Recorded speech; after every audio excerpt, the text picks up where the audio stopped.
Emulation, the gamer's immoral act, along with a distinct lack of hygiene.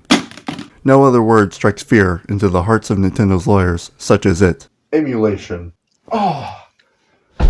Oh. Are you telling me that in a few simple clicks, I can be playing old-ass games that aren't being sold anymore and don't affect companies' profits at all? Well, sign me up. Virtual NES for NES, SNES 9X for SNES, a shit ton for the Sega Genesis specifically for some reason, PCSX Rearmed for PS1, its younger, hotter sibling, PCSX2 for PS2, Dolphin for GameCube and Wii, Zemu for the original Xbox, and most recently, RPCS3 for PlayStation 3, and Xenia for Xbox 360. I'd be remiss not to mention the Nintendo Switch emulator, Yuzu. God rest its soul. Can we get a moment of silence for Yuzu, please?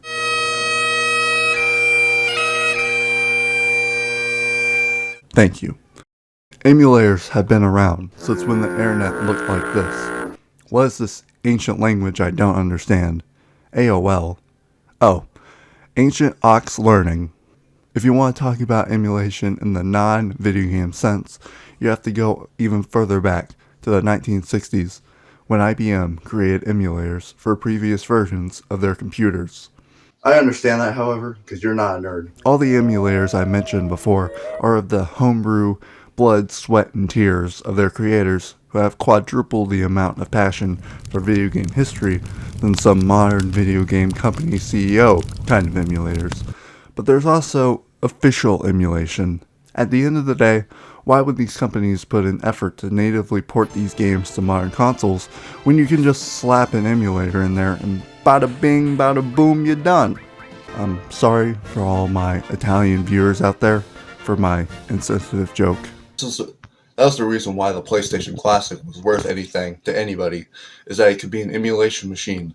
This gray waste of space had 20 of the most classic PS1 classics on it, like Mr. Driller and Intelligence Cube. Indeed. The only reason people cared about this little piece of shit was the fact that the emulation was powered by our old friend PCSX Rearmed, which led people to quickly give it the game list, a name such as PlayStation Classic deserves. Not to mention the absolute lackluster suite of features, like dimming the screen after 5 minutes of inactivity. You often see a lot of these collections that use emulation lack a lot of quality of life features that the homebrew emulators give you. Not to say that there aren't any high quality collections out there, just take a look at the SNES Mini Classic Console. That's not its name. Once you turn that thing on, it kills you and then revives you just to kill you off again with its charm. Not to mention all of its features, like multiple filters and 4 save states per game. Sonic's Ultimate Genesis Collection comes with all these games and gallons of extra features that we're practically drowning here. All these features do make up for the fact that these weren't built from the ground up to run on these consoles, the PlayStation 3 and the Xbox 360. That's where the open source emulators you can find on the internet come into play. All these emulators provide a buffet of features to tailor your experience, like bumping up that resolution to 8K so you can enjoy Frogger the way it's meant to be played. You can quicken load times and frame rates to ungodly speeds with my 6700 XT RP AMD NVD GPU and my Ryzen 5 processor. I don't have the strongest PC, but I'd say that's a pretty good thing. There's also the glorious, mystical concept known as a save state. Whoever came up with it should get a Nobel Peace Prize. Sometimes I don't have time to find a save point in these games, so save states are the ultimate convenience. There's also the rewind feature, which maybe we're getting a little too close to playing God. I don't know. On the exact opposite side of the spectrum, there's the fast forward feature, which now I do know that us moral humans do not deserve this power. I can hear Satan calling my name right now. You can even do some wacky shit, like stretching 4x3 images into widescreen, and adding filters to make some of the best looking abominations I've ever seen. That doesn't even scratch the surface of everything that these emulators can offer. I mean, just look at all these settings. I'm committing a sin right now, aren't I? That's really the big question here. Whether emulation is right or wrong, the legality. First off, the emulator itself is 100% legal, no matter how you slice it, no matter what the lawyers at big video game companies may tell you. It's acquiring ROMs through websites that look like it'd give my computer an STD just by searching for them. That's the problem. You wouldn't download a car and all that jazz. I grew up in the 2000s, and I associate that more with DVD copies of movies like Barnyard and Over the Hedge, rather than video games. But you understand. That's why I'll show you how to emulate games legally. Part 1. Downloading an emulator. I know I listed off a bunch of them at the beginning of this video, but there are so many more. Just search it on Google, and there's how many results? Just go to any nondescript emulator for the console you desire. Click a few buttons and there you go. You have yourself an emulator. Depending on the emulator you choose, it might require not just ROMs for the games, but also the BIOSes for the systems you're using, which leads us to Part 2, System BIOSes. I'm not a rocket scientist, but there are plenty of videos out there that can explain how to get BIOS of your choice. So if you're that committed on sin committing, there you go. Part 3, Satan's outside my door. Are you sinning in here? No, emulation isn't that bad. Well, if you're not sinning, then I must depart. Hey, wait, do you want to maybe emulate too? Alright, just for a little bit. Part 4. Extracting ISO files from disks. So once you own the game that you most likely bought from a secondhand store and it was most likely overpriced, you can get the files by putting the disk into a disk drive. So everybody, let's break out our external drives and get started. Just grab the game you want to play off the shelf and pop it in. Open up your favorite image burning software and get to burning. And we're done. Part 5. Play the game. Now that we have our ISOs and bin files, along with some bleeding ears, it's now time to play the game. Usually the emulator will ask you for the folder that holds all your games, so do that, and all the games that you have legally ripped yourself can be played with all the bells and whistles the emulator can offer. And it's as simple as that, ladies and gentlemen. Now that we have the files uploaded onto our computer, we can get rid of this wasted space.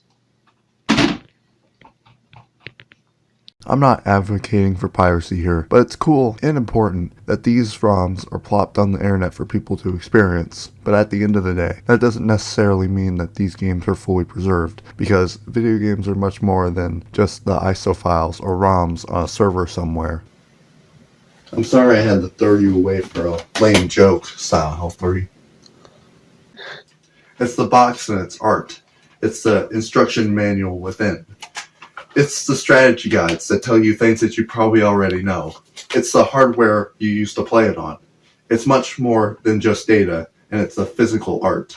I'm sure most of you have heard of the Video Game History Foundation. They do great work making sure this history doesn't get lost to the sands of time. But there really is only so much one organization can do. It's on us, the gamers, to make sure that the past is accessible for generations to come. You see that for sure in the collectors who do this for the passion, rather than just wanting to own video games for their monetary value. My collection of games over there may be small, but no matter the size, it's important to do your part, because companies have shown time and time again that the consumer owning their games is not a concern to them. If they can pluck that game you lawfully paid for, they will, often with no warning. That should be a crime.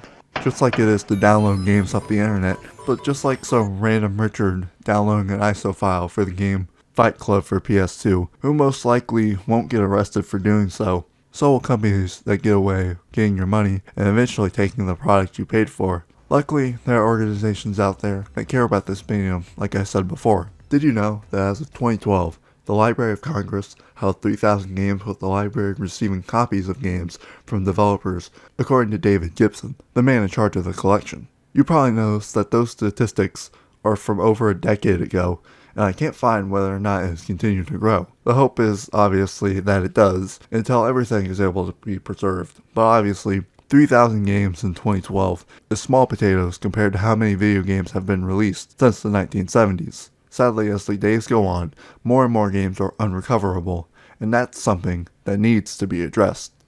But do you remember when this video was about emulation? Yeah, I kinda got off track there. And it's all Silent Hill 3's fault. That'll work. Oh, you're back. What do you want? I've decided in the last 5 minutes that emulation is indeed a sin. I mean, how could it not be with all that pleasure? So what's my punishment then? For this transgression, you must pay with your soul. Well, I kinda need that. How am I supposed to show my face at Walmart? How about you take this instead? Shit, is this Silent Hill 3? I haven't been able to find this at a good price anywhere. Now that's a real sin right there. It is I who gets to decide what is and what is not sin. But with this, you have paid for your transgression. You may continue. Shit, it's got the manual too? Well, that sure was weird. Sorry if I got really serious back there. This is just something that I'm really passionate about. And thank you for watching.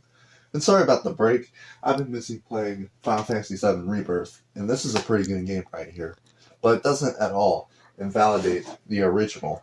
So you can just do the smart thing and play both. So, thanks for watching this video. And also about that hygiene that I talked about.